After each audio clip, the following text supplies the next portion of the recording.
Ceci est une révolution. Et clairement, je pèse mes mots. On vit tout simplement un moment historique en termes d'informatique. Apple nous a en fait sorti son premier ordinateur avec son propre processeur. C'est un processeur qui est gravé en 5 nanomètres et offre tout simplement une puissance énorme et une optimisation des ressources incroyable. Ce qui permet en gros d'avoir un ordinateur ultra puissant, bien plus puissant que ce qu'on avait avant, et surtout une autonomie complètement folle. On trouve ce processeur sur 3 modèles Apple, le MacBook Air, le MacBook Pro et le Mac Mini. La puissance et les performances vont légèrement varier selon la puce que vous allez choisir et les variantes de RAM.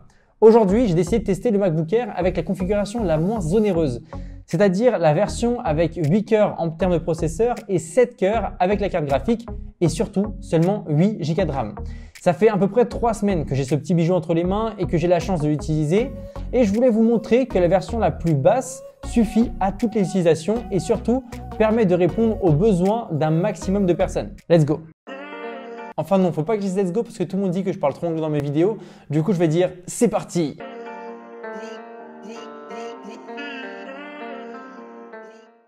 Niveau design, malheureusement, ce MacBook Air n'a rien de nouveau. On reste sur le magnifique châssis en aluminium qu'on avait sur les modèles précédents. Personnellement, j'en suis fan. J'adore surtout sa version gris sidéral, donc celle que j'ai choisie. Mais si vous n'aimez pas cette couleur, vous avez toujours la version or ou la version argent. Quand on le regarde la première fois, c'est exactement la même chose que le modèle précédent. Du coup, on a les mêmes enceintes sur le côté, le même clavier, le même trackpad, le même écran et les mêmes bords d'écran malheureusement. Pour ce qui est des connectiques, on a toujours le droit à 2 ports USB-C et de l'autre côté une prise mini jack. Moi personnellement, ça me suffit largement vu que je mets un adaptateur avec 2 ports USB, un port HDMI et mon lecteur de carte SD.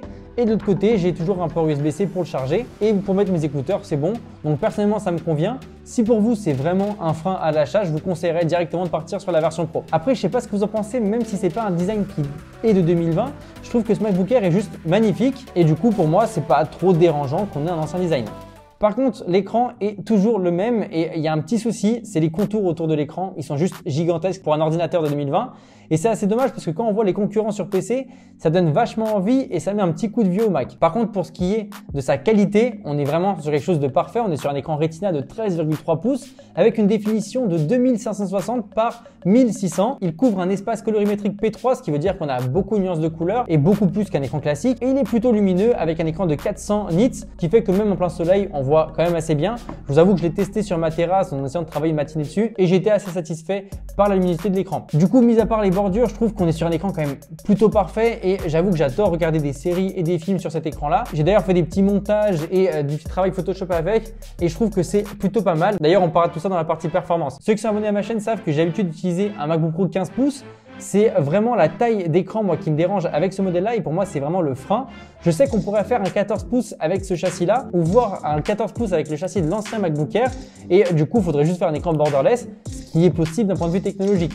Donc pour moi c'est le frein, mais si vous êtes habitué aux écrans 13 pouces, ça vous dérangera pas. C'est juste que passer d'un 16 ou d'un 15 à un 13, on a un peu le sentiment de rétrograder, c'est tout. Niveau audio, j'avoue avoir pris une petite claque. On a une qualité qui est vraiment pure, vraiment très propre, vraiment maîtrisée. On a toujours 2 haut-parleurs et honnêtement c'est assez surprenant. L'autre soir je me suis fait un petit film avec le MacBook Air pour voir un petit peu la qualité d'écran, tout ça. Et je vous avoue que le son était tellement bon que j'ai oublié de brancher mon enceinte Bluetooth. Alors ça peut paraître anodin comme ça, mais je branche tout le temps mon enceinte Bluetooth à mon ordinateur. Et j'avoue que là, j'ai complètement oublié. Et le pire, c'est que je m'en suis rendu compte qu'à la fin du film. Donc c'est assez surprenant et les enceintes sont vraiment bonnes. En plus, il est compatible Dolby Atmos. Et j'avoue avoir été surpris par les stéréos. Il m'est arrivé quelques fois d'avoir le sentiment d'entendre le son passer d'un côté à l'autre. Et je vous avoue que c'est plutôt bon et ça permet de remplacer une petite enceinte Bluetooth. Je vais vous mettre un petit extrait comme ça pour que vous puissiez voir un peu la qualité et la puissance des enceintes. Ça va pas rendre ce qu'on voit en vrai, mais au moins ça vous donnera une petite idée. The number of speakers around you no longer matters because this is the world's first object-based cinematic audio. With powerful moving audio that transcends from channels. On passe maintenant à la partie performance. Alors c'est vrai que c'est ce qui change le plus avec cette version 2020-2021. La puce M1 offre, comme je vous l'ai dit, une énorme puissance et le pire, c'est qu'Apple nous a laissé les mêmes prix. Donc là, on peut quand même être bien content. Pour vous donner une idée, on a un gain de puissance qui est environ à 3,5 fois plus puissant que les anciens modèles. Donc c'est quand même conséquent. Et par exemple, sur l'ancien MacBook Air, dès que je faisais un petit peu de Photoshop, pendant plus d'1 heure, ça commençait à chauffer sérieusement ou même du montage. Avec ce modèle-là, j'ai pu monter ma vidéo de test sur l'iPhone 12 Pro Max que j'ai fait uniquement avec cet ordinateur-là. Et du coup, j'ai fait plus de 6 heures de montage avec de la grosse 4K avec mon EOS R. Alors j'avais un rendu qui était plutôt fluide et je vous avoue que la 4K de l'EOS R, c'est une 4K vraiment lourde. Du coup, ça me fait dire que si vous voulez faire des montages pour vos vacances, vous n'aurez aucun souci avec cet ordinateur-là. Et en plus, si vous filmez avec de la 4K de l'iPhone, vous aurez vraiment aucun souci. Après, je vous avoue que je suis un peu dégoûté pour toutes les personnes qui ont acheté il y a 1 ou 2 ans des ordinateurs à 2-3 000 euros et c'est assez chiant pour toutes les personnes qui ont gaspillé leur argent. Après, évidemment, je fais partie de ces gens-là. Je me suis pris un MacBook 15 pouces i7 à 3 000 euros il y a 2 ans et je vous avoue que c'est horrible parce que j'ai vraiment l'impression d'avoir un ordinateur qui a la même puissance qu'un MacBook Air. Enfin, c'est horrible pour moi, mais pour ceux qui vont acheter ce MacBook Air là, ils seront super contents. Ce qui me fait dire ça, c'est que sur mon Mac en 4K, j'ai pas trop de soucis à faire des montages. Généralement, ça va plutôt bien. Mais avec ce MacBook Air là, c'est pareil. Il n'y a aucune latence, il n'y a rien. Il fait tout le travail, il fait tout ce qu'on lui demande. Il s'allume et il s'éteint super rapidement. Mais bon, il y a quand même un petit problème avec ce MacBook Air là et ça, on va en parler maintenant. Le problème, c'est qu'il n'a pas de système de refroidissement. Qu'est-ce que ça change techniquement? Beaucoup de choses. L'ordinateur peut surchauffer si vous lui en demandez trop. Donc, c'est-à-dire que si vous faites trop de montage, trop de trucs, ça va commencer à demander beaucoup de puissance et donc l'ordinateur va se mettre à chauffer. Et du coup, s'il chauffe, pour baisser la température, il va devoir baisser ses performances, ce qui fait que normalement, pour exporter une vidéo, par exemple en HD, il pourrait mettre 5-10 minutes quand il est froid, mais quand il est chaud, il va plutôt demander 30 à 40 minutes.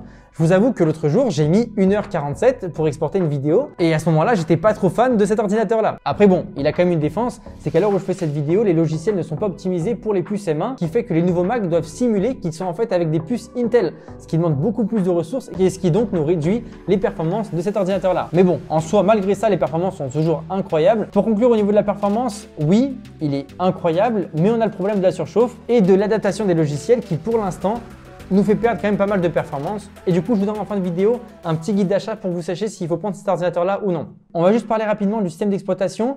Alors, on est sur macOS Big Sur. Et j'avoue que niveau design, c'est juste magnifique. On reprend un petit peu le design d'iOS et d'iPadOS. Je trouve que ça fait vraiment beaucoup de bien à macOS. Et surtout, j'ai fait un tuto sur macOS pour vous donner des astuces pour l'utiliser correctement. Et vous allez voir que vous pourrez l'utiliser de façon complètement différente votre Mac. Au-delà du design de Big Sur et ces petites fonctionnalités-là, il faut savoir qu'il a été vraiment optimisé pour les puces M1. Ce qui fait que là, on est vraiment sur quelque chose qui va permettre d'améliorer les performances et également l'autonomie. Et en plus, vous avez accès à la bibliothèque d'applications iOS et iPadOS.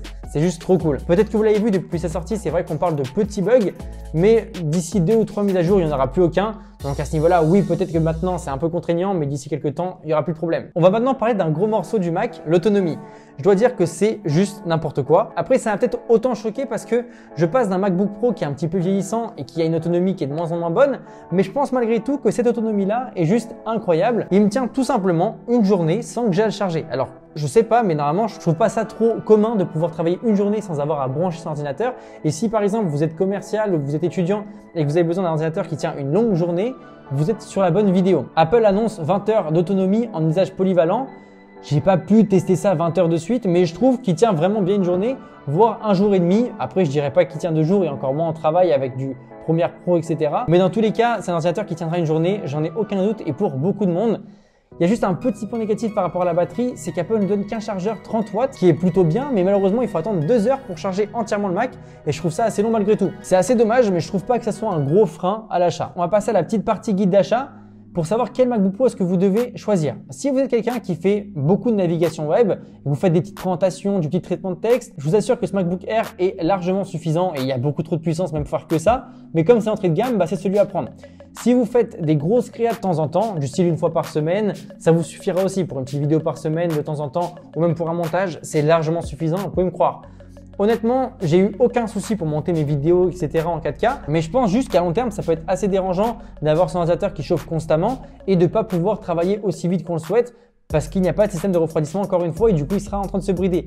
Et en plus je pense que ça peut l'endommager à long terme, le fait qu'il chauffe tous les jours et qu'il chauffe trop tous les jours. Mais bon, si vous faites un montage tous les mois ou toutes les semaines et que de l'autre côté vous faites que du traitement de texte, il n'aura aucun souci. Du coup je pense que le MacBook Air est largement bon pour 90% des gens qui utilisent des ordinateurs aujourd'hui. Pour toutes les personnes qui travaillent sur des gros projets, de la 3D, du montage tous les jours au quotidien et pour qui c'est vraiment un outil de travail, je pense qu'il faudra quand même passer au MacBook Pro 13 pouces qui n'aura pas ce problème de surchauffe, qui aura donc une meilleure longévité pour les gens qui travaillent beaucoup, encore une fois. Et également, il aura plus de RAM et permettra de travailler beaucoup plus d'heures sans avoir de bride. Donc pour ça, travaillez là-dessus. Et si vous êtes comme moi et que vous avez besoin d'un écran gigantesque, du moins 16 pouces minimum, il y a des rumeurs qui disent qu'en juin 2021, une puce M1 revisitée, M1 2 ou quoi, arrivera pour les MacBook Pro 16 pouces et les iMac qui sera donc plus puissante. Donc soyez patients, faites comme moi. J'espère vous avoir aidé à faire le bon choix. C'était André Martin. À très bientôt. Contraband got that dope. Moi c'est Bambi, tu connais, changerai pas. Je sens pas Shakira, c'était moi la petite Kaira. J'ai trop d'inspi, je gratte ma pièce comme un rat.